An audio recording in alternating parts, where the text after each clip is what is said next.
Well, hello there, guys. It's Mr. E, and today it is time to talk about the veteran, everyone's favorite guardsman stand-in in Darktide. You know, he has some backgrounds that are just the guardsman, but as far as the general character, he's legally distinct, guys, so they can, mess around with him and give him weapons that the guardsman wouldn't normally use. And yeah, I think that's a pretty smart way of approaching it. It gives him a little bit more leeway and a lateral movement when it comes to designing this character. And for what it's worth, I think the veteran is a successful class.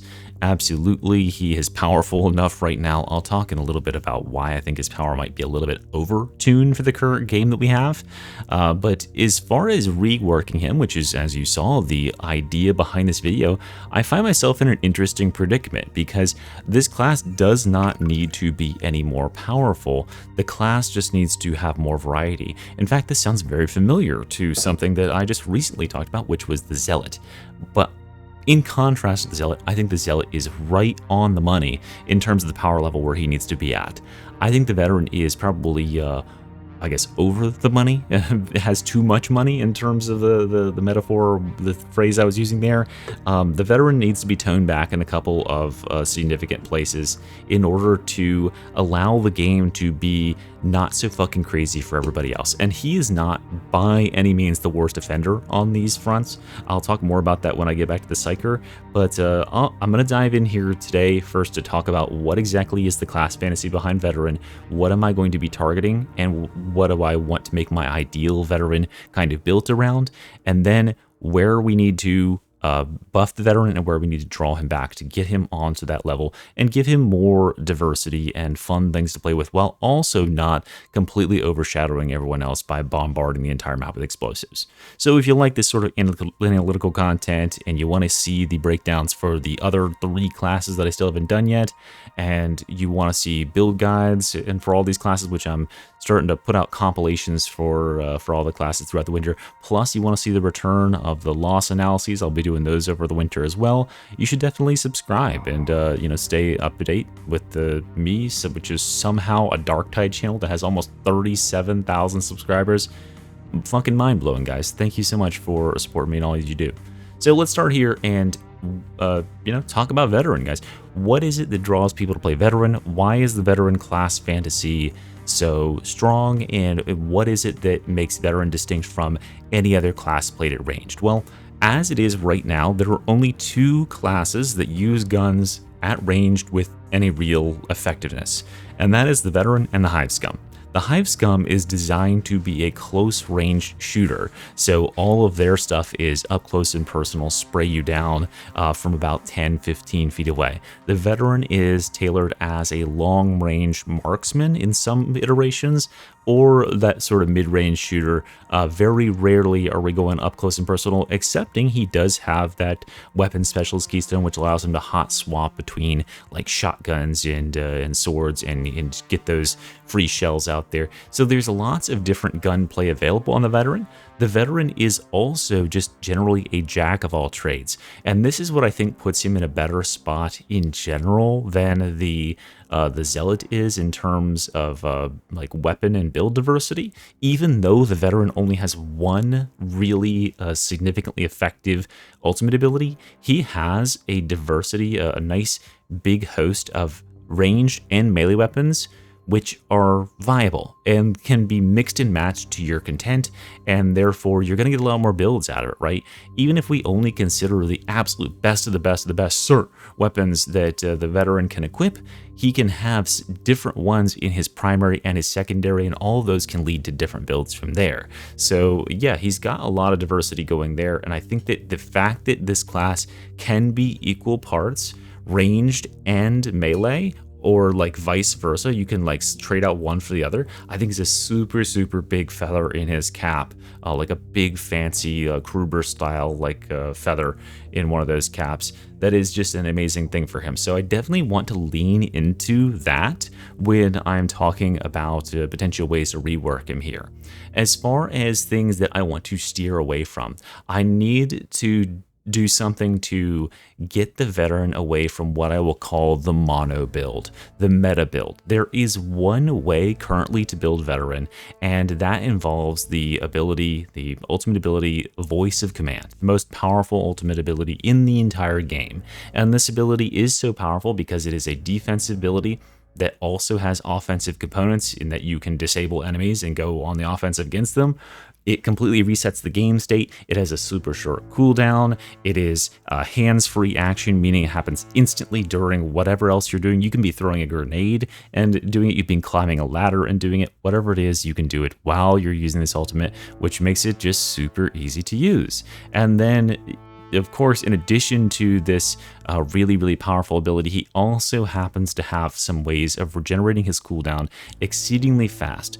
And this is called Tactical Awareness. I think it's high time we bring up our talent tree. So here it is on the screen for you here. This talent here is where we're going to start by talking about what needs to be changed about the veteran. The veteran has this talent here called Tactical Awareness, which gives 100% cooldown regeneration for 3 seconds on specialist enemy kill. So at lower difficulties, this is not a problematic talent at all. In fact, this talent got a significant nerf in the last update where veteran was changed. He was lowered from having a 6-second flat cooldown on this to a 3-second over 3 seconds. However, on higher difficulties, this is still effectively doubling your cooldown regeneration, which is clearly, as we've seen with the changes been made to Zealot, and then the further changes that were made to Psyker, is clearly something they're trying to steer away from. They don't want every class to have as part of their mono build, as part of their meta build, just something that absurdly reduces their cooldown to the point where it's guaranteed you'll take it. Because balancing the game is hard enough without balancing it around the fact that enemies or your allies and your player characters can spam their ultimate abilities every 10 or 15 seconds. And this tactical awareness here, although it seems very modest on its surface, only 3 seconds over 3 seconds, when you enter into higher difficulties, this ability here scales. It scales absurdly well, to the point where it's very rare when you're in a combat scenario where you're not getting at least one specialist kill every 3 seconds, especially because we are the veteran, and the veteran has range weapons at his disposal. Very easy to look around, find a dog, find a trapper, find a flamer, find a sniper, and pick them off and get those extra 3 seconds taken off your cooldown. And all that is working towards a cooldown that is incredibly impactful on the game, which is Voice of Command, which already has a short cooldown. That plus cooldown reduction on your curios, plus cooldown reduction from having, for instance, a Psyker on your team, will mean that the cooldown is effectively about 12 seconds, which is just far too short for an ability of this power to really have. So these sort of talents are cool. I like the idea that they are waning them back a little bit, but the fact that they scale, and this isn't the only one that does this, the fact that they scale does things to the game balance that I don't think are necessarily fair to the rest of the cast. Another great example of this is Demolition Team here. Demolition Team is, on its face, really weak, right? You have a 5% chance to replenish a grenade when you or an ally in coherency kills an elite or specialist enemy. On its face, this seems like, oh, that's not that much, right? 1 in every 20 elites you kill is going to give you a free grenade. When you're playing on Malice and Heresy, this is almost nothing. This has nearly zero effect. You wouldn't take this talent.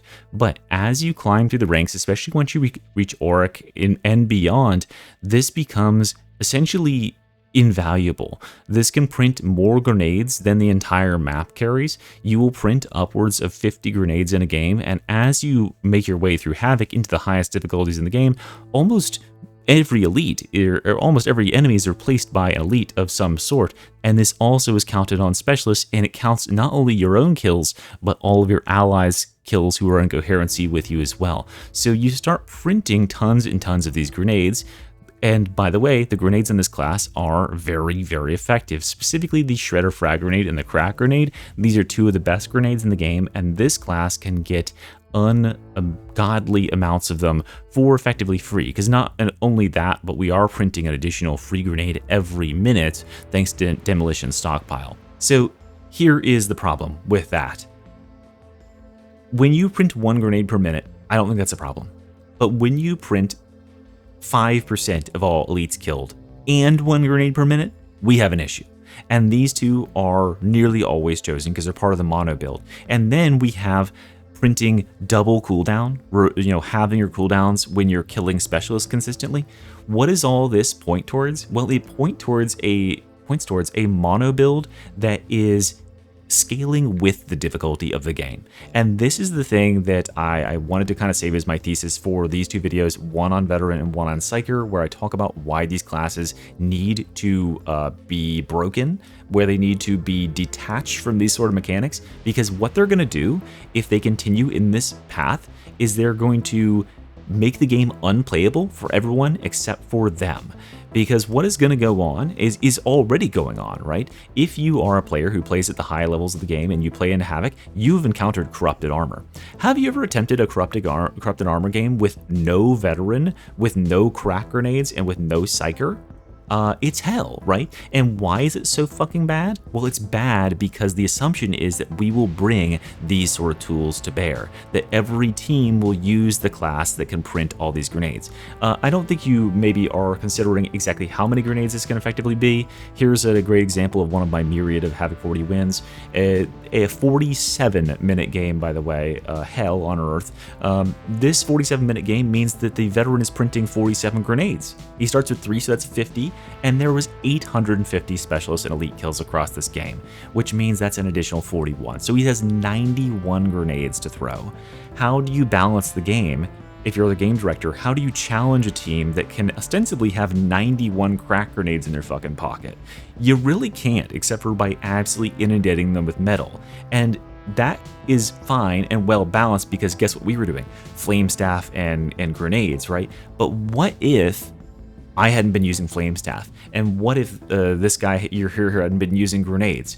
Well, then you're fucked, right? If you're all zealots and you don't have anything except for your pointy sticks and your faith in the Emperor, that's not going to get you too far against 90 crushers, which is what the game will have to print to challenge your crack grenade throwing brethren. So what's going to happen is if they continue to scale the game based on, making these classes more and more powerful and making them exponentially scale, well, we'll end up with fucking absurdities where it's going to turn into dynasty warriors out here. And we'll also end up with classes that are the haves, that have exponential scaling abilities like the Psyker, like the Veteran, and the have-nots, like the Zealot, like the Ogren, who are screwed over by more enemy density, who have to fight harder for it versus being rewarded for it like the Veteran and the Psyker are. So here is my position. Here's what I posit to you. What if instead of descending into absolute abject madness and, like I said, turning this game into Dynasty Warriors and just making it a hack and slash,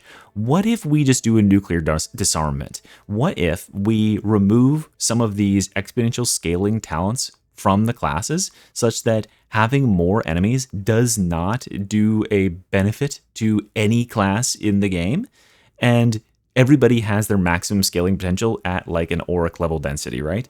And then at the same time, we can lower densities across the board. If we nerfed the densities of all these enemies and made it so that there just weren't so many goddamn enemies, and also reduce the skills that are allowing people to just absolutely body entire platoons of crushers, well, then we would reach a much more level future, and we would reach a future where zealots and ogrins and RBDs and hive scums aren't going to live in sheer abject terror of what going outside looks like. And that is ostensibly why I will be advocating for a few nerfs throughout this argument. Thank you for listening to my TED Talk. Now let's get into the real meat and potatoes and let's talk about some actual fucking talents, shall we? Let's start here at the top. I think this top part of the tree is absolutely phenomenal. Some really, really good stuff up here. Enables a couple different builds, and we have this center core line, which is all about support. My problem here is that I never feel like I have enough points because there are so many good blue nodes on the veteran class. Let's then talk about grenades. The grenades are lopsided. I think we can all acknowledge that the shredder grenade and the frag grenade, or the crack grenade rather, are just really, really good. Especially the crack grenade is the winner, I think, of 2026 veteran, or 2020, maybe 2026 veteran, we'll see. But the smoke grenade is a far cry from the rest of the pack. Here's the problem with the smoke grenade. The smoke grenade is unpredictable and inconsistent. it not only makes enemies act unpredictably and inconsistent in that they will either cower where they are, or they'll continue to shoot blindly through the mist, or they'll move to a different position, or they'll charge you, right? Having that unpredictability for the enemies is generally bad, right? We want enemies to do predictable, stupid stuff because that's how we counter their dumb AI. When they start to go in weird-ass directions and shoot in places we don't imagine they would be, that throws us for a loop and allows us to take losses where we shouldn't. So smoke grenades need to be standardized in that sense, but they also need to be given an effect that is independent of the suppression effect on ranged enemies. Because the map does not always spawn ranged enemies. I don't know if you noticed this, but sometimes you'll go into a map and the game just says, yeah, no gunners this game, it's just gonna be all crushers, fuck you. And what does a smoke grenade veteran do in that case? Well, nothing. You have just brought a grenade that's effectively gonna have 0 impact on the game entirely. Good job. You've fucked your team over by not bringing cracks in this situation. So what should this smoke grenade do instead? I have seen a ton of great recommendations for this over the years. I think some of my absolute favorites are, first of all, this should suppress all fire effects. So flamers should not be able to spark their flamer. Firebomb should be extinguished within the radius of the smoke. That would be absolutely amazing and impeccable. And this, I believe, should also disperse pox gas effects, whether it be from the map-wide modifier or from pox bombers. Having this be the fuck you, cuck you bomber tool would be immensely useful, and it would be just one more cool talent that the veteran can bring in a supportive role here to be able to provide some security against some of the most dangerous specials in the game, the 2 bombers, right? So that would be really cool. I think additionally, perhaps this could also provide a small like toughness regeneration, or perhaps even corruption cleansing buff, something like that could always benefit the team. Maybe even like a temporary stealth effect, such as like after you emerge from the smoke, you have 3 seconds before enemies will realize where your position is. Something to that effect would be very, very cool, and would allow you to generate value out of this grenade, even if you happen to be in a game where the gunner blocking portion of it is not getting very much value. Okay, moving past this, let's come down the center here. Another great batch of nodes here. We do have some kind of weird ones that I wouldn't choose a whole lot, but we have like core, super powerful things like Iron Will, field improvisation directly on this main line here. Very, very powerful stuff. S tier nodes for sure. I'm not so certain that the veteran needs all these extra base damage things. He certainly seems to have a lot of them, and I think his damage is very high as is. One node here that I think is incredibly excessive is Catch a Breath. They have gone out of their way to nerf other classes for having regeneration effects like this. You know, the RBDs caught a nerf for what was it?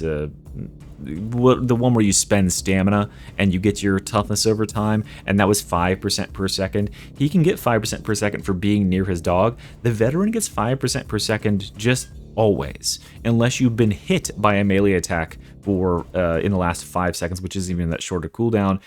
Just 5% per second is crazy work. Like, this is so much your toughness regeneration, and that combined with Iron Will here, effectively, if you're in that top 25% of your toughness, effectively this is regenerating 10% toughness per second, because it's doubling the toughness of this at the very least. So yeah, that is a very, very crazy talent, and of course it applies to gold toughness as well. Here we have the auras, and auras here have always been a kind of a sore spot for me on this class. Survivalist is just hands down one of the most unique and useful auras in the game. It single-handedly solves ammo distribution problems in all non-Havoc games, and in Havoc games, it is a godsend, especially for the ammo users of the group. So Survivalist just becomes mandatory there. Fireteam got a big buff from 5% to 7.5%, but I still find it very uninspired, although it is good. I can see a reason why you would want to use it on non-Havoc games. But then over here we have Close and Kill. First of all, this talent does not fit with the class fantasy to me of getting movement speed for you and allies in coherency. I just don't see this class as being the mobile one. I think that should be the Zealot's forte myself. I think that should replace the Zealot stamina reduction aura. But Also, this is not a stat that many players would find value in, and the players that do find value in it will abuse it in a sort of a toxic way, right? Being faster than enemies has kind of broken the game of Darktide as opposed to the game of Vermintide, because you can always just outrun any enemy engagement. So I don't really love movement speed as a concept, stacking it like that. And there's a reason why this isn't more, why isn't 10%, and why we've seen nerfs to movement speed across classes like the Zealot before. It's because movement speed can break the game. If you can just run away from enemies and they can never catch you, well, then you can't lose. So what I would do is just remove this talent, this aura here, and I would replace this with headshot damage. If this was a headshot damage multiplier, this would be useful on many different builds within just the veteran, because this is the side that is supposed to be about executions with infiltrate, and that would benefit not only melee but ranged equivalently, and it would benefit tons of other classes that are going for precision. There are no other auras in the game right now that are all about weak spot damage, insofar as I can remember off the top of my head. Yeah, I think that there aren't any. So having this be a weak spot damage aura would actually be really, really freaking cool, and would absolutely be a nice fit for the class, because it would be not only a fit for sniper focus, but for weapon specialists swapping back and forth, and even focus target, right? It would be a very good all-rounder, and it would give you something very tempting to pick over your permanent ammo consumption. Here we have this line of grenade talents. I think that we got a little bit carried away with these grenade things in this last update. No shame to Big Dom. I think he ate a little bit too well with this update. This is too easy to pick up all three of these nodes, even though there are a ton of other good nodes to pick, but it is far too easy to take all three of these nodes at the same time, which makes your grenades just absurd. Specifically, crack grenades getting 75% additional damage, I think, is a hair over what I would consider balanced, because these things just instantly end just about every enemy in the game, and like a doubled up crack grenade on a non-havoc boss effectively takes 2/3 of the boss's health bar, and that's just not really that fun for anybody when there's one class on the team that can throw 3 frag grenades, or throw three crack grenades at a boss, instantly kill him, and be ready to do that within 2 minutes, right? So I think that the smoke grenade and the frag grenade are in a good position here. I think crack grenade is just a little bit too strong in terms of just raw damage potential, although it is necessary because of fucking corrupted armor crushers. But maybe if we just took corrupted armor out of the game? Huh, just a food for thought there. Okay, let's talk abilities here. Of course, we're putting on our big boy pants because this is the meat and potatoes. This is what you were all waiting for. What would Mr. E do to these goddamn veteran abilities? Well, first of all, I made myriad videos about this before. The veteran is faced with not necessarily a unique issue here, but certainly an issue that defines his class, which is that he has the most powerful ability in the game, voice command, and therefore making his other abilities on par with it would make this class the most powerful class in the game, hands down, right? If you gave him 3 voice of command equivalent abilities, he would stand heads and shoulders, knees and toes above every other class, no contest, because these abilities would have to be so comically powerful to match the power of this thing. It would be to the point of absurdity. That's the least of the worries, though. The other worry is that, like, okay, I think that voice of command is just too good, because it is not only for you, but it's for the whole team, right? If this thing stops every enemy within a certain radius from doing anything, because it's a massive stagger. It buffs all of your allies with a defensive buff and makes them able to take attacks for free. It completely replenishes your toughness, and this thing, generously speaking, has a 20-second cooldown because of your cooldown reduction stuff. Generally, like on medium to high level play, we're talking close to that 15-second mark because of all the cooldown reduction on Curios, because of Psyker cooldown reduction, because of tactical awareness, and this being on a 15-second cooldown is just not okay for the game, because this is too much safety. I understand that there was a concept behind this, that this would be, the center line would be the team support, right? We've got focus target, we've got born leader, we've got voice of command, we've got leave no one behind, right? We've got fire team, field improv. Like, see how all these nodes down the center are supposed to be about being the commissar, being the captain? It makes sense there would be a commissar like ability for voice of command. The problem with it is that it is just far too usable, for everything. It is the absolute catch-all ability. It is a no-brainer because going with any other ability does not offer you any significant upsides, and this and not taking this ability is a massive downside. You are effectively screwing over your team by not taking this because the expectation is that, you know, if you're a veteran, you'll be providing this buff. So what needs to happen to this, the trio of abilities here is, firstly, voice of command needs to come down in power level a lot.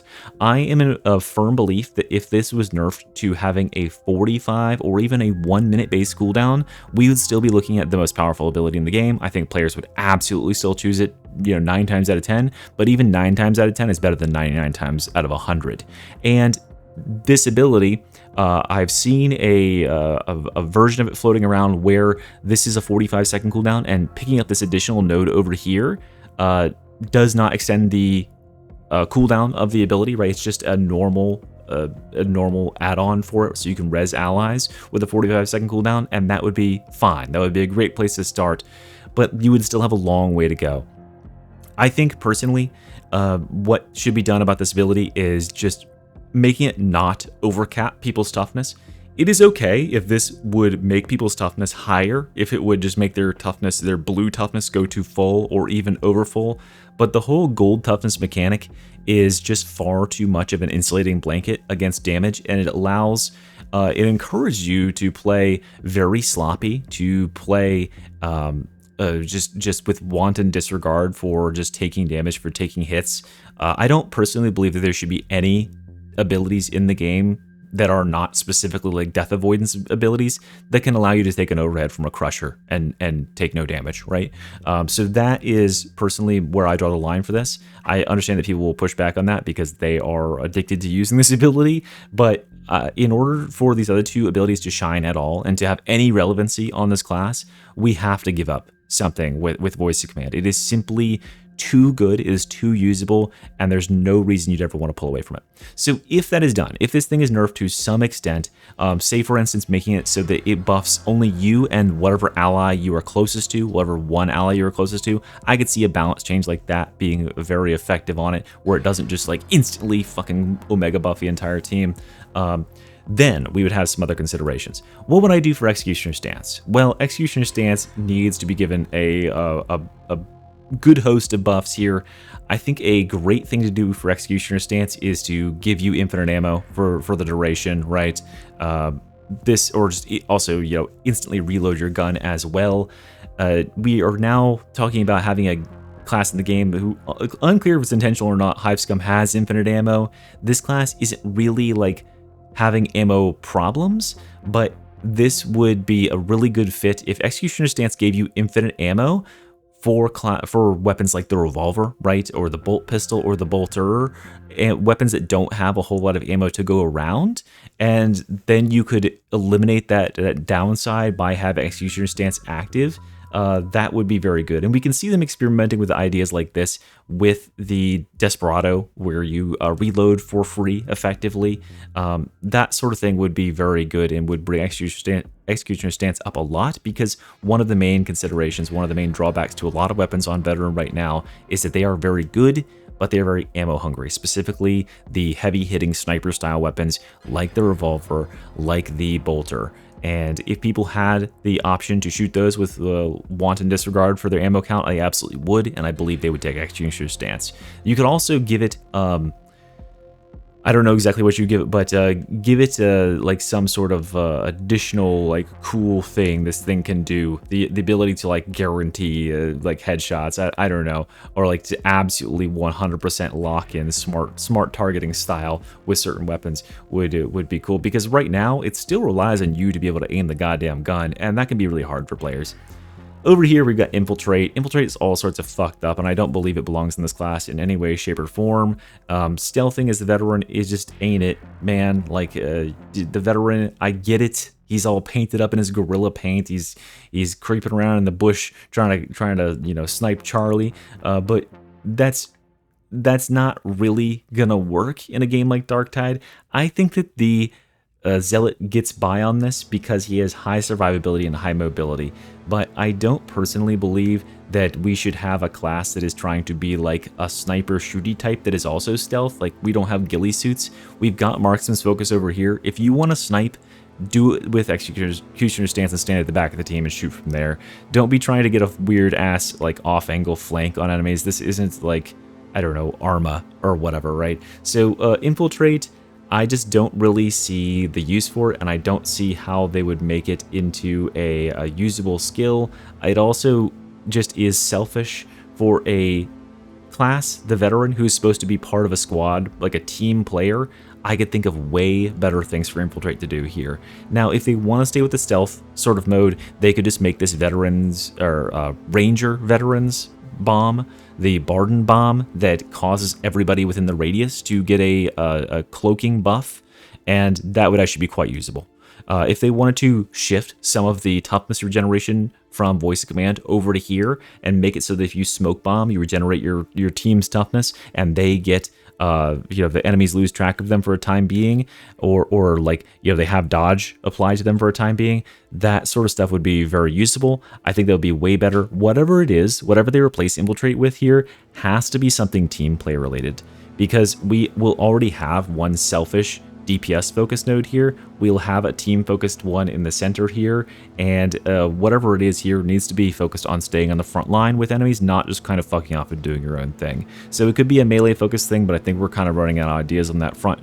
We've got like 8 different variants of charge in the game, so let's have it be that Barden smoke bomb. I think that would be a great middle ground. And then let's finally talk Keystones, guys. Keystones on this class are honestly some of my favorites in the game. I think they are doing absolutely all right now. The Weapon Specialist is something that is just so open-ended and has so much variety. It gives you so many options for what to use. It is a good catch-all for when you've got weapons that just want some general buffs but don't have anything specific they're looking for. Focus Target, with all the buffs they've given this, is super solid. The ability to multiply the damage a target takes and multiply your team's damage with redirect fire here, plus the way this stacks up super quick now, quite valuable.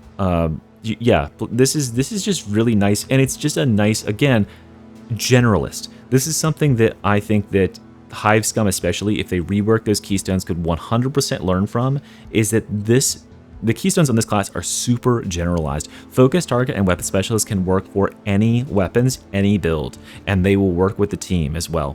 And then finally, Marksman's Focus got that nice big buff. What I would love to see for Marksman's Focus, since they have not made any buffs to bullet-focused weapons, since we have the Hive Scum, who gets only bullet-based weapons and gets to be OP with them because of infinite ammo and all that stuff, right? How about we make Marksman's Focus be a keystone that can make bullet weapons better, if that's the route we're going about it, because we have laser weapons being improved with Shock Trooper here, which makes laser weapons OP. What if this made bullet weapons better? I don't know. Right now, how it is, I think is perfectly fine. I think that the changes they made to this, the changes they made to all these keystones, well, these 2 keystones were the ones that got the major changes in the last patch, were some of my favorites that I've seen in the game so far. It has made it clear that they very much understand what the weaknesses and what the focus should be, is opening these up to being usable in more situations rather than just sitting and waiting for your stacks to creep up on either one of these in order to be useful in one small marginal case. Yes, they really nailed it there. So overall, guys, what would I like to see done to this class? First of all, I think they need to break this toxic cycle where Demolition Team and Tactical Awareness are scaling with the enemy density, because that is going to lead to an exponential problem where other classes can't keep up as the difficulties ramp, and it is doing far too much heavy lifting in terms of boosting this character into the end game, when that heavy lifting should be done by players exhibiting skill. They also need to tone down voice of command to give room for both of these abilities to see their own reworks and be brought up and have lives of their own where we can actually get some diversity in builds. Smoke grenade needs to be given something independent and unique to do that no other grenade in the game can do. I think suppressing negative effects would be absolutely amazing. And outside of that, I think we're doing very well in terms of talents and diversity. The veteran is one of my favorite classes to build right now. He has so many powerful talents. My problem is he has some extremely OP powerful talents like these here that you will always choose. And if we can like divest ourselves from that reality, if we can give some other options, or we can tone these down to the point where you may or may not even want to choose you know, the cooldown thing over some other tantalizing options, then I think we'll be going in a really good direction. But the veteran is very close to being in a healthy spot. I just would love to see more weapons open to use on him, which I think will oftentimes probably will come down more to a host of weapons that need to see buffs across the board, which I'll make videos about in the future. So anyway, if you enjoyed this one, guys, remember to like, subscribe, share it, whatever the hell it is you guys do. Thank you so much for watching, everybody. Have a really good night, and I'll see you next time. Bye-bye.